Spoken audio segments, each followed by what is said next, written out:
Students next topic है हमारा depreciation. ठीक है, डिप्रिशिएशन आपके पास क्या होता है कि मान लो जैसे हम कोई गाड़ी खरीदते हैं। ठीक है, मान लो हमने कोई एक गाड़ी खरीदी 5 लाख की, 4 साल के बाद उसकी वैल्यू मान लो रह जाती है आपके पास 3 लाख रुपीज़।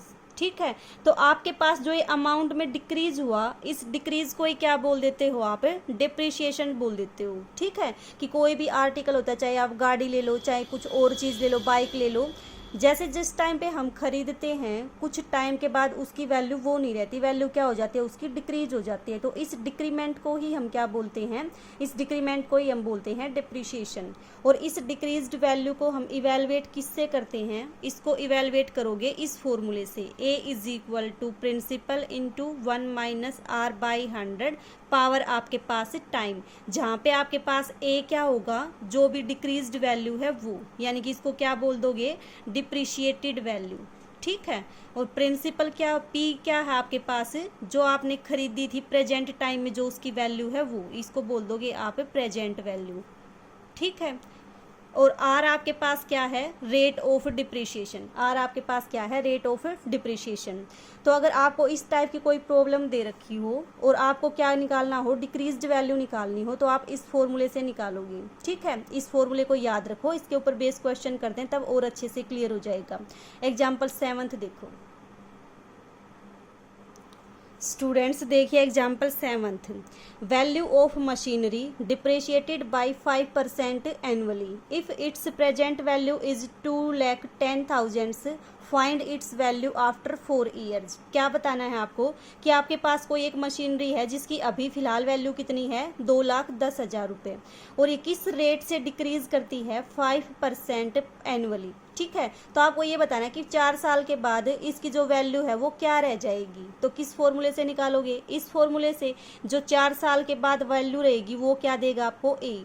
P का मतलब प्रेजेंट वैल्यू, R का मतलब जिस रेट से आपके पास उसकी वैल्यू डिक्रीज हो रही है वो, T क्या होता है आपके पास? टाइम। तो इसमें सारी चीज़ें गिवन है। क्या क्या गिवन है आपके पास? प्रेजेंट वैल्यू है आपके पास 2,10,000, टाइम कितना गिवन है आपके पास? 4 ईयर्स। ठीक है, रेट कितनी गिवन है आपके पास? रेट ऑफ डिप्रिशिएशन आपके पास है 5% एनुअली। क्या फाइंड आउट करना है? Decreased value. तो डिक्रीज्ड वैल्यू कैसे फाइंड आउट करोगे? इस फॉर्मूले से फाइंड आउट करोगे। आपके पास आ जाएगा amount is equal to principal into 1 minus rate. Plus minus में कंफ्यूज नहीं होना, जो आपका अमाउंट निकालने का फॉर्मूला था जो कंपाउंड इंटरेस्ट में, वहाँ पे होता था प्लस, इसमें आपके पास क्या है? माइनस। तो इसमें मिस्टेक मत करना। तो आपके पास क्या आ जाएगी? 1 माइनस, आपके पास रेट कितनी है? 5/100, पावर कितनी है आपके पास? टाइम कितना दे रखा है आपको? After 4 years. तो टाइम कितना है आपके पास? 4। टाइम की वैल्यू कितनी है आपके पास? 4। ठीक है, क्या फाइंड आउट करना है आपको? A। कैसे फाइंड आउट करोगे? इस टाइप की प्रॉब्लम्स तो बिल्कुल जो कंपाउंड इंटरेस्ट स्टार्ट किया था तब से लेके अब तक ऐसी ही प्रॉब्लम तो करते आ रहे हैं हम। तो देखो कितना आएगा आपके पास? 2100 इंटू ये कितना बनेगा आपके पास? 100 माइनस 5 करोगे 95/100, और इसकी पावर 4। कैलकुलेशन ज़्यादा लंबी है इसलिए क्या अप्लाई करोगे? लोग अप्लाई करोगे। लोग अप्लाई करोगे तो कितना आएगा आपके पास? log of A is equal to M into N, तो यानी कि log ऑफ 2,10,000 प्लस पावर आगे आ जाएगी log ऑफ ये कितना बन जाएगा आपके पास? 0.95। वैल्यू निकालना बता रखा है आपके पास, इनको सोल्व करो, आपके पास log A की वैल्यू आ जाएगी। कितनी आएगी? जब वैल्यू सोल्व करोगे तो आप 2330। अब A फाइंड आउट करने के लिए क्या करो? दोनों तरफ एंटी लॉग ले दो। एंटी लॉग लोगे तो आपके पास A आ जाएगा। कितना आएगा आपके पास A? जब एंटी लॉग लोगे तो 17100। मीन्स जो वैल्यू किसी मशीनरी की अभी 2,10,000 थी वो आफ्टर 4 ईयर्स कितनी रह जाएगी? 1,71,000 रह जाएगी। यही आपको फाइंड आउट करना था। तो ये जो आपकी प्रॉब्लम है डिक्रीजिंग वैल्यू की, उनको आप इस तरह से सोल्व करोगे। ठीक है, लॉग निकालना, एंटी लॉग निकालना आपको पहले वीडियोस में बता चुके हैं, वहाँ से देख के इनकी वैल्यू आप आराम से फाइंड आउट कर सकते हो। ठीक है, और ये प्रॉब्लम तो हम जब हमने कंपाउंड इंटरेस्ट स्टार्ट किया था तब से लेके अब तक इन्हीं प्रॉब्लम को सोल्व करते आ रहे हैं। तो आई थिंक आप इसमें होगे एक्सपर्ट बिल्कुल। ठीक है, नेक्स्ट है आपके पास एग्जाम्पल 8। क्या स्टेटमेंट है आपके पास?